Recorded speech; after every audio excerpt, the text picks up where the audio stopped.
저만에 출소인데 얼굴 저래 만들면 어쩌자고. 때린 건 죄송합니다. 어?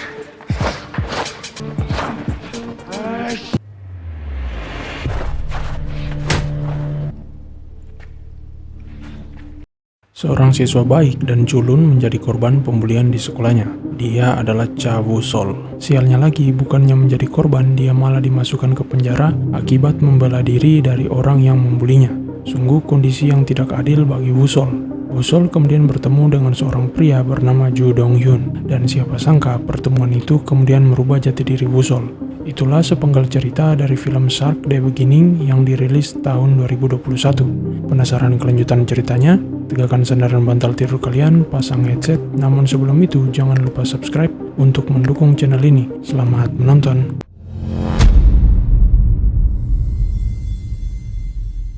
Film dimulai dengan memperlihatkan seorang pria yang sedang menyetir. Pria ini bernama Ju Dong-hyun. Dia merupakan seorang atlet MMA yang baru saja mencetak rekor sebagai juara dunia termuda. Diceritakan Do-hyun sepertinya baru saja kembali dari pertandingannya. Kemudian Do-hyun diperlihatkan mendapatkan sebuah panggilan telepon yang mana itu adalah telepon dari ibunya. Terlihat juga di panggilan telepon itu ada adik Do-hyun yang sudah tak sabar menunggu kepulangan Do-hyun ke rumah mereka. Sepertinya mereka akan merayakan kemenangan pertandingan Do-hyun. Dengan senang, Do-hyun pun bergegas ke rumahnya. Sesampainya di sana, terlihat suasana rumah gelap gulita. Di meja makan terlihat beberapa makanan dan sebuah kue untuk Do-hyun. Do-hyun memanggil ibu dan adiknya itu. Bukannya jawaban yang didapat Do-hyun malah mendapati adik dan ibunya yang sudah terkapar tewas di bawah meja makan dengan luka di sekujur tubuhnya. Do-hyun kaget. Tak berselang lama, tiba-tiba muncul beberapa orang yang langsung menyerang Do-hyun dengan senjata tajam. Do-hyun yang merupakan juara dunia MMA tentu saja langsung mengajar orang-orang itu dengan penuh amarah dan membuat orang-orang itu tewas di tempat.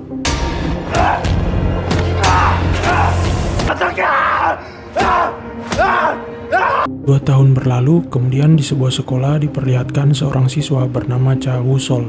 Woo-sol merupakan seorang siswa yang baik. Dia sangat rajin belajar dan selalu tepat waktu ke sekolah karena keinginannya untuk melanjutkan pendidikan ke perguruan tinggi. Setelah itu diperlihatkan seorang siswa baru datang di kelas Woo-sol. Siswa tersebut bernama Bae Sok-chan. Dia merupakan siswa dengan prestasi sebagai juara nasional tinju. Di saat perkenalan diperlihatkan Woo-sol hanya menunduk seperti ketakutan. Sepertinya Woo-sol tahu siapa Sok-chan. Benar saja, setelah perkenalan selesai dan guru pergi, Sok-chan langsung mengajar beberapa jagoan preman kelas itu. Setelah itu Sok-chan menghampiri Woo-sol. Rupanya benar, Woo-sol mengenal Sok-chan. Mereka pernah satu sekolah dulu, dan Sok-chan ini sering membuli Woo-sol di sekolah yang lama. Seorang teman Woo-sol kemudian mencoba membela Woo-sol, namun Sok-chan langsung memukul siswi itu. Terlihat Sok-chan ini benar-benar siswa yang jahat. Woo-sol yang tak tega temannya itu dipukuli, kemudian langsung menahan Sok-chan. Melihat itu, Sok-chan langsung memukul Woo-sol sampai terkapar. Woo-sol yang tak tahu cara melawan kemudian mengambil sebuah pulpen dan mendodongkan pulpen itu ke Sok-chan. Sok-chan tak takut, dia malah menantang Woo-sol untuk menusuknya di mata. Dan tanpa sengaja Woo-sol menusuk mata Sok-chan.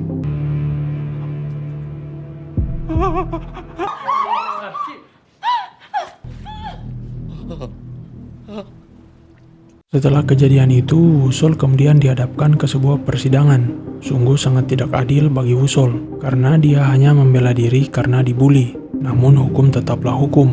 Woo-sol terbukti bersalah dan harus dipidana penjara. Woo-sol kemudian dikirim ke sebuah penjara anak. Bersama narapidana anak lainnya, dia diantar sebuah bus menuju penjara itu. Woo-sol kemudian duduk di samping seorang pria, yang mana pria tersebut adalah Do-hyun. Inilah awal pertemuan Woo-sol dan Do-hyun. Sampai di penjara, Woo-sol kemudian berganti pakaian menggunakan baju tahanan. Dia kemudian dimasukkan ke sebuah ruangan bersama seorang pria bernama An Hyun-min. Wakil ketua kamar tersebut kemudian menjelaskan kondisi dan peraturan penjara mereka. Diketahui bahwa penjara tersebut memiliki ketua masing-masing. Mereka adalah Han Sun-yong, Lee Won-jun, dan Jong Sang-hyup, yang merupakan ketua dari kamar yang ditempati Woo-sol. Hanya saja Sang-hyup sering dihukum akibat dijebak Sun-yong dan Won-jun, sehingga jarang menempati kamar itu. Tapi dari semua ketua itu ada satu orang yang tidak bisa dilawan. Dia adalah Jung Dong-hyun. Tentu saja karena Do-hyun adalah juara dunia MMA. Kemudian saat jam kegiatan luar penjara diperlihatkan salah seorang teman Won-jun mengalami cedera saat bermain bola. Hyunmin dan Wusol kemudian diminta mengganti posisi pemain itu. Wusol yang merupakan siswa culun yang tidak tahu cara bermain bola kemudian salah menendang dan tanpa sengaja mengenai Wonjun. Wonjun yang marah kemudian membawa Wusol, sepertinya akan dipukuli. Namun saat itu tiba-tiba Do-hyun melintas. Wusol yang masih trauma akibat pembulian yang dilakukan Sokchan kemudian berlari dan menghampiri Do-hyun. Wusol memohon kepada Do-hyun untuk ditolong. Do-hyun yang iba kemudian meminta Wonjun melepaskan Wusol. Namun Wonjun malah menantang balik Do-hyun. Wonjun mencoba mengajar Do-hyun. Alhasil Wonjun dibuat KO oleh Do-hyun.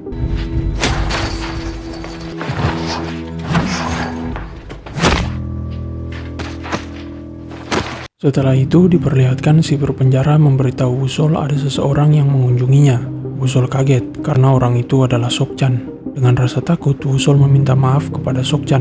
Namun Sokchan berkata bahwa dia akan membuat Wusol menderita begitu Wusol keluar dari penjara. Kemudian setelah itu di dalam kelas, ya kalian tidak salah mendengarnya, di dalam kelas. Karena ini merupakan penjara siswa, maka para narapidana tetap mendapatkan haknya untuk mengenyam pendidikan. Wonjun menghampiri Wusol dan mengancamnya kembali. Syukurnya guru datang dan kemudian menyuruh Wusol membuka jendela kelas. Nah, di sana Wusol melihat Do-hyun yang sedang berolahraga. Seusai jam kelas, Wusol kemudian menghampiri Do-hyun. Rupanya kata-kata ancaman Sokchan terus dipikirkan Wusol, sehingga membuatnya ingin berlatih kepada Do-hyun, sehingga membuatnya terus-menerus mendatangi Do-hyun. Do-hyun yang risih diikuti terus-menerus oleh Wusol, akhirnya bertanya, apa yang diinginkan Wusol darinya? Wusol pun berkata, dia ingin belajar dari Do-hyun, agar orang-orang tidak menindasnya lagi. Mendengar itu, Do-hyun tidak menyetujuinya dan malah menyuruh Wusol pergi. Namun Wusol terus mengikuti Do-hyun. Do-hyun yang melihat kepedihan hati Wusol akhirnya memberikan syarat kepada Wusol. Do-hyun berkata jika Wusol mampu berlari 100 putaran dalam waktu 40 menit, maka dia akan mengajari Wusol.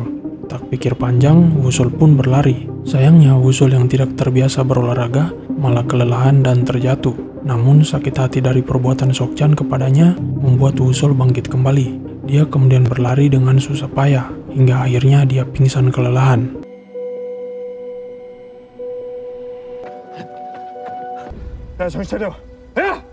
Melihat kegigihan hati Wusol untuk berubah, esok hari Do-hyun yang dekat dengan kepala penjara kemudian meminta kepala penjara untuk memindahkan Wusol ke ruangan milik Do-hyun. Wusol akhirnya dipindahkan. Do-hyun memenuhi janjinya untuk melatih Wusol. Baru saja masuk ruangan, Wusol langsung disuruh push up oleh Do-hyun. Tak cukup di situ, malam harinya Do-hyun memaksa Wusol untuk melakukan pull up. Hari pertama dilatih Do-hyun terasa berat karena Wusol yang lemah belum mampu melakukan gerakan yang baik. Hari-hari berikutnya Wusol terus berlatih. Dia diajari cara bertahan maupun menyerang. Keinginan Wusol untuk berubah membuatnya semakin giat berlatih, sampai akhirnya terlihat perubahan di tubuh Wusol. Dia terlihat lebih kekar dan berotot dari sebelumnya.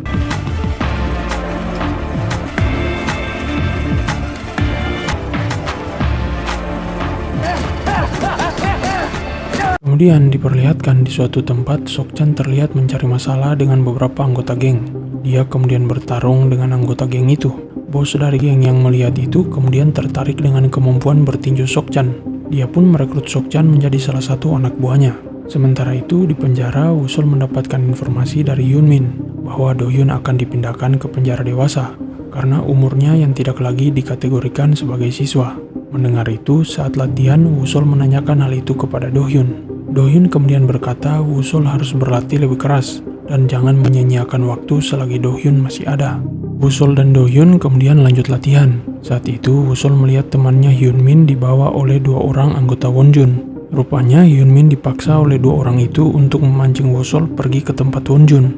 Namun Hyunmin tak mau menjebak Wusol. Hyunmin kemudian dipukuli oleh 2 orang itu. Saat itu tiba-tiba Wusol datang. Anak buah Wonjun yang melihat Wusol menolong Hyunmin kemudian mencoba memukul Wusol. Dan tak disangka, Wusol malah balik mengajar orang itu. Sepertinya hasil latihan Wusol berhasil.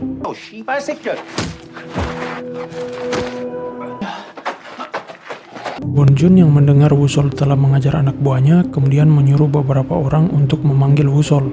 2 orang kemudian pergi dan meminta Wusol menemui Wonjun. Do-hyun yang mendengar itu sepertinya tak setuju. Namun Wusol berjanji dia akan segera kembali. Wusol kemudian pergi ke tempat Wonjun. Di sana Wonjun yang emosi dengan Wusol langsung mengajar Wusol. Namun Wusol bisa menghindarinya dan membalas dengan pukulan telak ke muka Wonjun. Semua orang kaget dengan perubahan Wusol yang dulunya lemah kini menjadi kuat. Merasa harga dirinya sebagai ketua anggota jatuh karena dipukuli oleh anak culun, Wonjun semakin emosi dan langsung menyerang dengan membabi buta.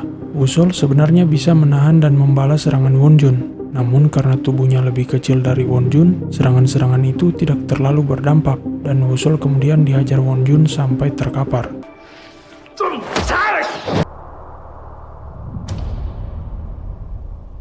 Wonjun pikir dia sudah menang, namun bukan Wusol namanya jika dia menyerah begitu saja. Keinginannya untuk menjadi lebih kuat membuatnya bangkit kembali. Karena tinjunya tak mempan ke Wonjun, Wusol kemudian mengajar Wonjun dengan tandukan kepalanya dan membuat Wonjun jatuh terkapar. Wusol kemudian mengajar Wonjun yang terkapar sampai akhirnya Dohyun datang dan menghentikan Wusol.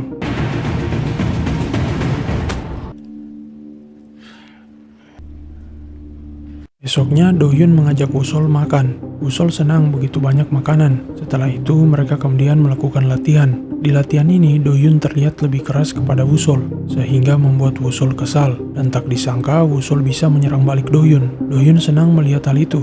Rupanya Wusol sudah menjadi orang yang lebih hebat dari sebelumnya. Dohyun berkata bahwa Wusol tidak perlu lagi dilatih oleh Dohyun karena dia sudah berhasil. Tak disangka juga itu adalah hari terakhir Dohyun berada di penjara itu. Dohyun kemudian memberikan salam perpisahannya kepada Wusol dan berpesan agar Wusol tidak pernah berhenti melatih dirinya. Ketua Sang-hyuk diperlihatkan sudah bebas dari hukuman. Sang-hyuk merupakan ketua dari kamar lama Wusol. Dia merupakan atlet judo dan juga yang terkuat di antara Wonjun dan Sunyong. Tapi walaupun dia lebih kuat, Sang-hyuk dikenal baik dan suka dengan kebersihan. Wonjun yang berpapasan dengan Sang-hyuk kemudian memberitahu bahwa Wusol akan dipindahkan kembali ke ruangan Sang-hyuk karena Dohyun sudah tidak ada, dan berkata untuk berhati-hati dengan Wusol karena Wusol bisa mengambil daerah kekuasaan Sang-hyuk. Sipir kemudian membawa Wusol pindah ke kamar lamanya itu. Di perjalanan, anak buah Sunyong mengecoh sipir penjara itu atas perintah Sunyong. Rupanya Sunyong sengaja agar dia bisa berbicara dengan Wusol. Sunyong kemudian menantang Wusol untuk bertarung. Awalnya Wusol tidak tertarik, namun karena Sunyong berjanji untuk memenuhi permintaan Wusol jika dia menang, maka Wusol menerima tantangan itu. Mereka kemudian janjian untuk bertarung 5 hari kemudian. Wusol pun sampai di ruangan lamanya. Ketua ruangan Sang-hyuk yang sebelumnya diberitahu Wonjun untuk berhati-hati dengan Wusol yang akan mengambil daerah kekuasaannya, rupanya heran melihat Wusol yang ternyata tidak seperti yang dikatakan Wonjun dan malah bersikap sopan kepadanya. Sokchan mendengar kabar dari salah seorang anggotanya bahwa Wusol sudah menjadi kuat. Dia kemudian pergi ke penjara untuk menemui Wusol, dan benar saja, Wusol yang dulunya bahkan tak berani menatap Sokchan kini sudah berubah. Dengan tatapan tajam Wusol menatap Sokchan tanpa ada rasa takut. Di belakang gudang, rupanya Sunyong bersama narapidana yang lain sudah menunggu Wusol untuk bertarung. Karena Wusol belum datang, akhirnya Sunyong malah memanas-manasi Sang-hyuk yang merupakan ketua kamar Wusol. Namun Sang-hyuk yang baik meminta untuk tidak usah berkelahi dan berhenti saja. Wonjun yang tidak mau mendengar kata-kata bijak Sang-hyuk kemudian malah menantang Sang-hyuk. Saat itu datanglah Wusol. Melihat Wusol datang, Sunyong pun langsung menyerang. Walaupun kecil, Sunyong ini ternyata sangat lincah. Serangannya membuat Wusol kewalahan. Tak heran jika Sunyong bisa menjadi ketua walaupun tubuhnya kecil. Wusol kemudian dihajar habis-habisan oleh Sunyong sampai Wusol jatuh terkapar. Namun bukan Wusol namanya jika dia tidak bangkit lagi walaupun sudah dihajar habis-habisan. Wusol yang tahu serangannya susah mengenai Sunyong yang lincah kemudian melakukan serangan kuncian kepada Sunyong. Dan alhasil Sunyong hampir saja pingsan dibuat Wusol. Sipir penjara kemudian datang dan menghentikan pertarungan itu.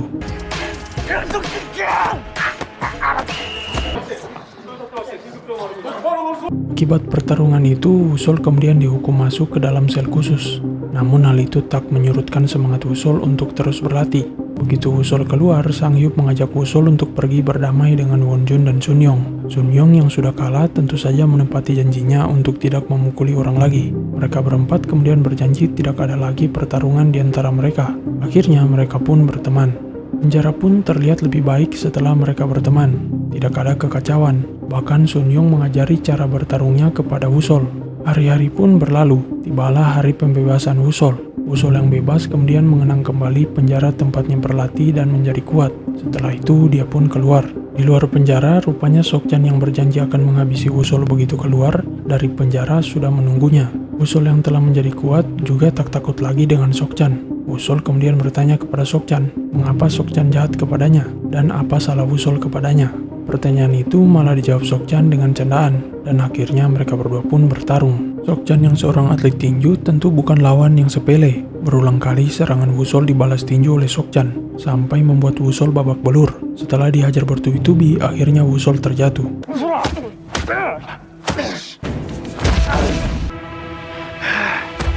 Namun, Wusol mengingat perkataan Do-hyun kepadanya, sehingga membuatnya kembali bangkit. Dan seperti kerasukan, Wusol kemudian menyerang Sokchan. Wusol kemudian mempraktikkan pukulan yang diajarkan Do-hyun kepadanya. Alhasil, Sokchan dibuat berdarah. Wusol dan Sokchan yang kelelahan kemudian mulai bertukar serangan. Namun terlihat Wusol benar-benar seperti kerasukan dan tidak bisa dikalahkan. Akhirnya, Sokchan si tukang boli pun kalah dan menyerah seperti pengecut di hadapan Wusol. Wusol yang menang kemudian pergi meninggalkan Sokchan.